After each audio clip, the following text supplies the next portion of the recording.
On reste sur cette soirée de Kylian Mbappé, son triplé et ce but. La manière dont il a fêté ce but record de 8 secondes, est-ce que ça, déjà, ça n'a pas effacé, boum, la semaine un peu mouvementée à laquelle on a assisté? Est-ce que vous êtes d'accord avec cette impression? Il est tout de suite parti sur des bases, une sorte de reset. Le sourire, etc. Oui, parce qu'on l'avait laissé sur un malaise qui en plus s'est prolongé, puisqu'il y a eu les réunions, les tweets, toutes les polémiques qu'on a suffisamment commentées. Dès les premières secondes, 8 secondes, tout de suite, c'est bon, allez, hop. On passe au chapitre suivant. Et derrière, tout le reste de la soirée était cette démonstration-là. Franchement, c'est costaud parce qu'en plus, ça, c'est la force de Mbappé. Que ce soit dans un relationnel ou dans un truc technique, à chaque fois qu'il y a une critique, une réserve qui lui est faite, par exemple, il défend pas assez. Vous allez voir que assez vite, le match suivant ou les matchs suivants, il va vous faire des replis. C'est pas quelqu'un qui donne suffisamment la balle. Il a fini meilleur passeur. C'est quelqu'un qui a une capacité comme ça à répondre à tout ce qui lui est. Et là, le truc, l'attitude, la fameuse passe de Vitinha qui est pas arrivée, il s'arrête, etc. Il fait la tête. La semaine dernière contre. Voilà, exactement. C'était moins sympa, ça. Ouais, mais ce soir, en fait, en gros, il a coché toutes les cases pour effacer ce truc-là. Il a cette capacité, c'est rare. Le groupe réagit comme ça aussi parce que c'est l'accomplissement d'un travail fait aussi la semaine. Quand tu travailles quelque chose, que tu arrives à le refaire le week-end en match, que ce soit le but de 8 secondes. Hein. Oui, le but de 8 secondes, mais comme le but de Marseille à Brest, c'est la même chose. Quand il y a un truc que toute l'équipe sait et que ça se met en place et que ça marche en plus au coup d'envoi, forcément que la joie elle est encore pire et là tu peux pas forcément te contrôler. Donc tout le monde est allé là et ça diffuse une bonne image après. Mais Saoud, Mbappé c'est un homme de stats, c'est un homme de record. Je suis sûr qu'il a conscience, en mettant ce but au bout de quelques secondes, il sait peut-être pas que c'est 8, mais je suis sûr qu'il se dit je m'approprie aussi quelque part ce record parce que je suis à la finition. Un but en plus, donc c'est ce qu'on attendait de lui par rapport à la semaine dernière, même si elle est marquée. Et le sourire, forcément, il se dégage immédiatement. Il s'illumine, Mbappé, parce qu'il sait qu'il a réussi persuadé qu'intérieurement, il se dit « Ah, là, je m'approprie aussi quelque chose. » C'est collectif. Mais il sait que c'est un but qui va être intemporel. Voilà. Mais en fait, plus sur le penalty gate, en fait, est-ce que ce soir, ça efface le penalty gate? Je ne veux pas jouer le pisse-froid, je veux dire, tout le monde est pris dans la dynamique de la soirée qui était merveilleuse. J'en ai aucune idée. C'est le cours des événements qui va dicter si ça va laisser des traces ou pas un peu plus loin dans l'histoire du Paris Saint-Germain cette saison. Il a réaffirmé avant le match que c'était Mbappé le numéro 1. Il l'a dit à nos confrères de Prime Video. Ouais. C'est Mbappé de 1, Neymar 2 pour tirer les pénaltys. C'est un message quand même. Mais comment Neymar l'encaisse, tu le sais toi? Non mais ce soir, ok. Non, mais un peu plus loin dans la saison. Nabil, franchement, ce qu'on a vu ce soir, le football parfois ne ment pas sur les sensations qu'on peut voir. Ça respirait le football. Ce soir, franchement, il y avait zéro doute. On est d'accord. Moi, je suis assez d'accord, mais parce qu'à la base, en plus, moi, je suis un petit peu sur la même ligne que Nabil, c'est de me dire, ce qu'ils nous ont raconté là. Moi, je crois que le malaise, il va être profond, etc. Franchement, je le pensais. Toute la semaine, je me suis dit, tout ce truc-là, où on essaye de nous faire croire qu'en fait, c'était un non-événement, etc. Non, mais moi, je faisais partie de ceux qui disaient, non, franchement, là, ils nous racontent une sornette, c'est pas anodin ce qui s'est passé, etc. Quand je vois, là, qu'ils font ce match-là, qu'ils le font avec ces attitudes-là, qu'ils le font avec ces attitudes les uns envers les autres, et notamment les deux protagonistes du penalty gate, pour reprendre le truc. À commencer par Kylian Mbappé. Exactement, qui en plus, Kylian Mbappé, juste après l'ouverture du score, sur la deuxième ou la troisième action, il veut la rendre tout de suite à Neymar. Il veut tout de suite lui rendre, et c'est Neymar qui cadre pas sa frappe. Je me suis dit, ah tiens, pas mal quand même. Ils se sont pas ignorés.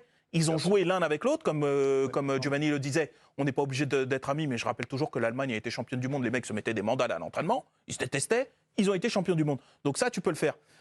Moi, j'ai quand même l'impression que la structure, elle est tellement solide là en ce moment que même ça les fait pas dérailler. C'est juste ça en fait. Mais c'est juste le football, enfin l'organigramme normal. Enfin, des fois, on arrive à un truc normal. En fait, le PSG, il était utile de le rappeler. Parce qu'en fait, c'était. Ça coulait pas de source. Il y a le directeur sportif qui disait un truc à l'entraîneur, qui disait au joueur, le joueur appelait le président pour avoir une autre. Enfin, à un moment donné, ça n'a aucun sens. Si l'organigramme est clair en disant c'est là, c'est là, c'est là, comme ce qu'a fait Longoria à Marseille, à un moment donné.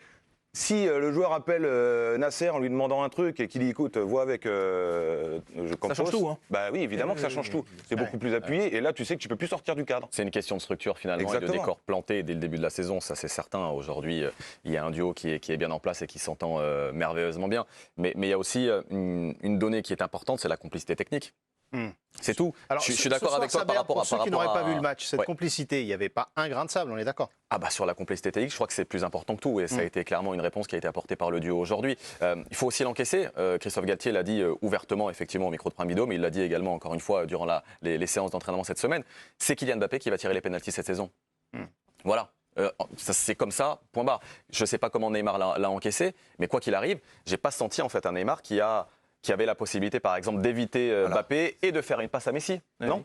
Moi, c'est ce que je craignais. Parce qu'encore une fois, la complicité est très importante. Le dernier but, pardon, c'est l'avant-dernier but, parce qu'on s'y perd un peu. Le 6e but, quand on voit justement Kylian Mbappé qui recherche Neymar côté gauche, qui attend ensuite l'appel dans la profondeur de Mbappé pour le servir et inscrire son 2e but à ce moment-là de la partie.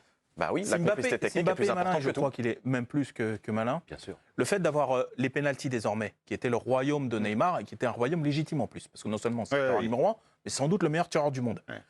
Mais de lui avoir pris ça, parce qu'il lui a pris, enfin, on lui a donné, mais il l'a pris. Mais si dans la gestion, parce que ce que pointe Nabil, c'est comment Neymar va l'encaisser au long cours, ce truc-là. Visiblement, il encaisse bien. Il encaisse bien, c'est-à-dire que si tu arrives à le faire croquer d'une autre manière, c'est-à-dire en le servant, en lui donnant des ballons, parce que ces derniers temps, Neymar est marqué essentiellement sur penalty. Dans le jeu, on le voyait moins quand même. Là, maintenant, s'il arrive quand même à faire ses stats et à briller, et en ce moment, c'est le meilleur joueur du PSG, même sans les pénaltys éventuellement, il peut s'y retrouver quand même. Il y a Pierre qui n'arrête pas de bouger la tête. Là. Non, même sans ça, parce que ce que j'aime bien chez ce qu'a dit Saber, c'est que... Ce que vous aimez moins chez Non, mais ce que je veux dire, c'est que... Entre les béquilles et moi, t'as fait ton choix, mais bien sûr. Même sur le long terme... Tu veux que je me fasse les croisés aussi? Je peux, hein. Même si c'est sur... Tu penses que sur du long terme, ça va pas marcher? Non, il se pose des questions. Non, mais il y a pas... En fait, Galtier et le discours et la communication qu'ils ont ne lui laissent pas la possibilité de se poser de questions. Il n'y a pas d'ambiguïté. Il n'y a pas un trou où il peut se dire « Ah, il y a peut-être une faille, je vais peut-être essayer de gratter un peu ici ». Il n'y a pas, c'est clair. Donc à partir du moment où c'est clair, il n'y a pas de faille, c'est réglé. Il n'y a pas de faille, et il rentre dans le cadre. Je me permettrais, Pierre, de rajouter également Luis Campos. Ah bah non, mais quand je dis ça, je dis tout le monde... Et Campos. Oui, la structure, c'est ce qu'on disait. Si on revient du côté de Mbappé, c'est parce que les interrogations, elles étaient peut-être plus importantes du côté de Mbappé, on est d'accord. Après le match de Montpellier, il boudait. Enfin, on disait qu'il boudait, le penalty gate. Est-ce que ce soir, il a éteint ce dossier-là complètement avec son attitude, son triplé et la manière dont il s'est exprimé ce soir? Voir, comme je l'ai vu ce soir, que la semaine dernière, ça lui ressemblait pas vraiment, c'était décevant. Moi, plus que le penalty gate, ce qui m'avait choqué, c'était l'action où il s'arrête sur le côté. Là, sur la passe de Vitinha joue plutôt, je crois, sur Messi, alors que le jeu, en plus, était dans ce sens-là. Ça faisait une réaction de caprice. Ouais, là, en revanche, il n'y avait pas le droit. Après, bon, le penalty gate, on a déjà vu des joueurs se chamailler dans d'autres clubs. Bon, c'est courant, sauf que c'est le Paris Saint-Germain et ça prend d'autres proportions parce qu'il y a des enjeux derrière, etc.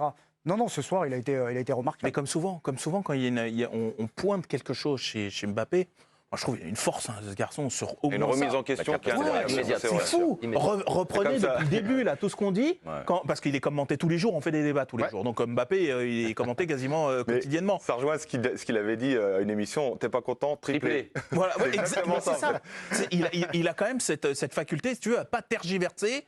Il sort d'un Euro mi-figue avec ce penalty, enfin ce tir au but raté, et il te prend la Ligue des Nations en étant le buteur décisif. Il a cette capacité à répondre très vite à chaque fois. C'est fou quand même. Alors que c'est lui qui a absorbé le plus de critiques finalement bien sûr. cette semaine par rapport au penalty gate. Il savait qu'il était attendu, il savait pertinemment que les caméras allaient être braquées bien sûr sur lui, mais encore une fois, il répond de la meilleure des manières. Mbappé a fond la forme au Decathlon Arena.